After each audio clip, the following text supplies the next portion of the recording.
Assalamualaikum warahmatullahi wabarakatuh. Pernah nggak sih Anda membuat sebuah janji pada Allah? Mungkin janji yang lahir dari sebuah harapan besar atau mungkin dari sebuah keputusasaan.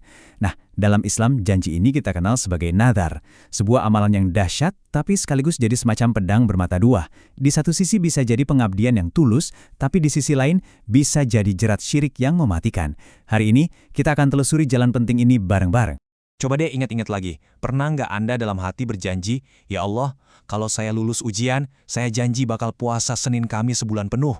Atau, "Kalau bisnis ini goal, saya akan sedekah ke panti asuhan." Nah, janji-janji semacam inilah yang kita sebut nazar.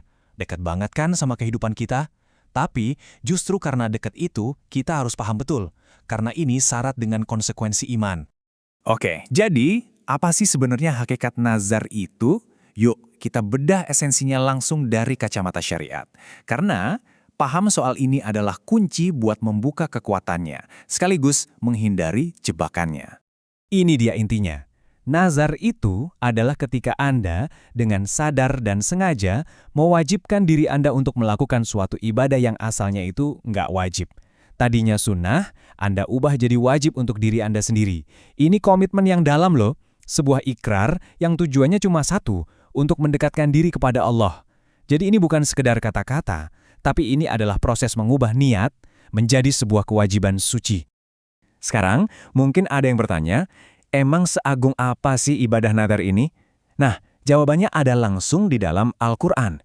Kita akan lihat bukti yang menegaskan kalau menunaikan nadar itu adalah sebuah ibadah yang sangat dipuji oleh Allah Subhanahu wa Ta'ala.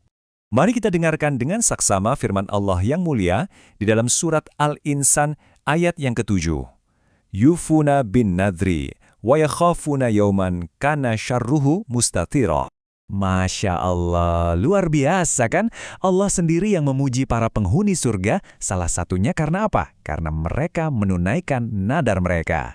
Ini bukan cuma pengakuan biasa. Ini adalah stempel ilahi, bukti yang nggak bisa dibantah kalau memenuhi nadar yang benar itu adalah sebuah ibadah yang sangat dicintai olehnya. Dan bukan cuma itu, ada lagi ayat lain yang menguatkan. Coba perhatikan ayat agung dari surat Al-Baqarah ayat 270. "Wa ma anfaqtum min nafaqatin aw nadhartum min nadhrin fa innallaha ya'lamuhu." Ayat ini nih yang bikin bobot sebuah nazar itu jadi berat banget. Ketika Allah bilang, sesungguhnya Allah mengetahuinya, itu artinya janji kita terangkat dari sekedar janji pribadi menjadi sebuah transaksi suci, sebuah perjanjian langsung antara seorang hamba dengan Robnya yang disaksikan langsung oleh Yang Maha Mengetahui. Nah, disinilah kita harus ekstra hati-hati. Justru karena nadar adalah ibadah yang begitu agung, disitulah letak bahaya terbesarnya. Apa jebakan mematikan yang bisa mengubah sebuah amalan mulia menjadi dosa yang paling besar? Yuk kita dalami. Tolong pegang erat-erat prinsip fundamental ini. Ini harga mati. Nazar adalah ibadah. Dan aturan utama dari tauhid adalah semua SEMUA, bentuk ibadah, tanpa terkecuali, hanya boleh ditujukan untuk Allah semata.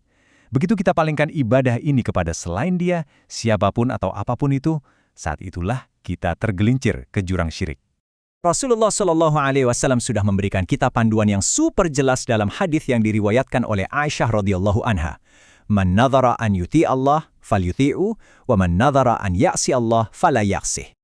Hadis ini seperti rambu lalu lintas yang sangat jelas. Ada dua jalur.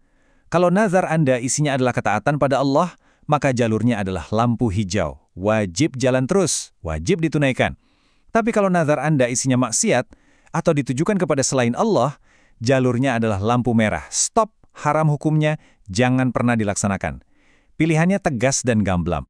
Nah, tabel ini merangkum semuanya dengan sempurna.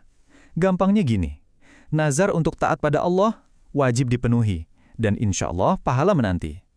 Nazar untuk maksiat haram dilaksanakan, dan malah wajib bayar kafarah atau tebusan. Tapi, lihat baris yang terakhir. Ini dia zona bahayanya. Nazar kepada selain Allah, hukumnya bukan lagi dosa biasa.